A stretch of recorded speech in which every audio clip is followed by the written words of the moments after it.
Sometimes in this world, a small thing beats a big thing. David beats Goliath, a pea beats a princess, a few leaves delay hundreds of trains by thousands of hours a year.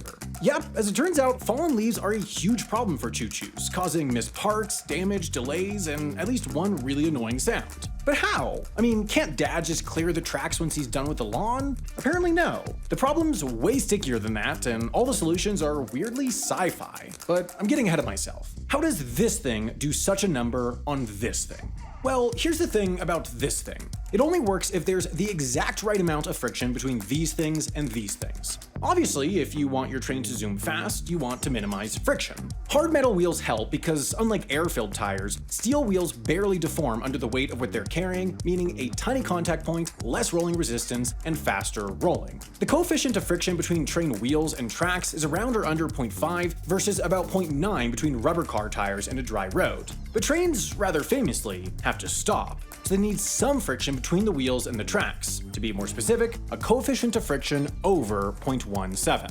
But when Mr. Leafy and his buddies come to town, the friction on the tracks can get as low as 0.015 because leaves are, by accident of evolution or trick of God, perfectly engineered to make train tracks extra super slippy. By the time a leaf falls off a tree, it's mostly made of water, cellulose, pectin, and fatty acid. And when you smush the full weight of a train on that via contact points the size of an HI rider's thumb, you apply a gigapascal of force. And no, I don't know what a gigapascal is either, but I assume it's 1 billion petropascals punching as hard as they can, which would do unspeakable damage to a person and does something similar to leaves. Namely, turning them into a slimy black sludge that's conveniently bonded to the top of the rails. Which is a problem because trains can't always brake fast enough on slippery rails, so they might mispark in a station and have to reverse back in, or just skip it entirely if they can't slow down in time to stop there, which, along with messing up train schedules, induces an as yet unstudied but presumably lethal amount of rage in people who miss their train while standing on the platform. Along with the human psyche, leaf sludge damages wheels. Sometimes a slip slide will trigger a train's automatic emergency brake, which will cause the wheels to skid along the track and wear parts of them down flat. And something cool about flat-bottom steel wheels is that, along with not working so good, they make a super loud clingy sound every time they hit the rail,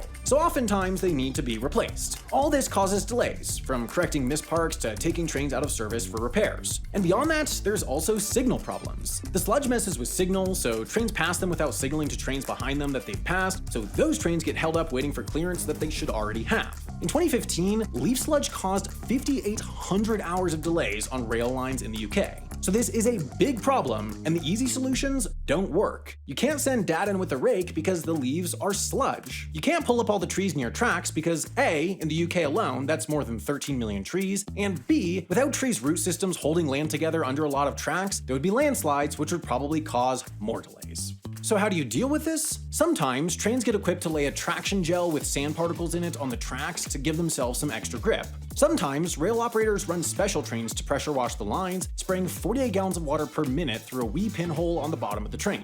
The UK's Network Rail ran 61 jet cleaning trains in 2021, and these were also the main system in place for cleaning commuter trains in the New York metro region for years, with 2 such trains cleaning the entirety of the Harlem and New Haven lines every single day for 6 weeks in the fall. This method is effective, but it's inconvenient. And beyond that, it's kind of boring. Believe me, I wouldn't be making this video if the coolest solution out there was rinsing off the goo.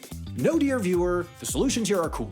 Solutions like ultrasonic bubbles, thermal ablation with mega hot plasma, electromagnetic braking, shooting tiny dry ice pellets at the track that flash freeze the sludge, then sublimate into a gas that blasts the frozen sludge off the track. All of those are cool, but the coolest, that would be laser trains. Yeah baby, that's right, laser trains. Last fall, the MTA ran a pilot program where they strapped lasers to the bottom of a commuter train. Those lasers fired infrared beams at the tracks wherever there was leaf sludge at just the right wavelength to reflect off the tracks without damaging them, while still completely vaporizing the sludge. It was a huge success. During the pilot program, there was a 40% reduction in emergency stops from slip slides, and wheel repair costs reached record lows. This fall, they're adding a second laser train to the team, meaning all vital parts of the Metro North system will be laser cleaned once a day, which is conveniently how long the rails stay clean before more sludge forms. So that's 1 point to laser trains, 0 points to leaves. It just goes to show, sometimes the little guy beats the big guy, but if you give the big guy lasers, he can almost always pull it back.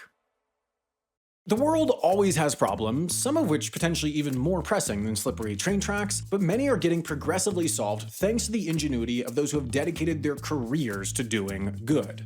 It is actually genuinely possible to have a career that is both fulfilling and financially sustainable. It just takes a little more work to find it. That's why our sponsor, 80,000 Hours, is offering to help.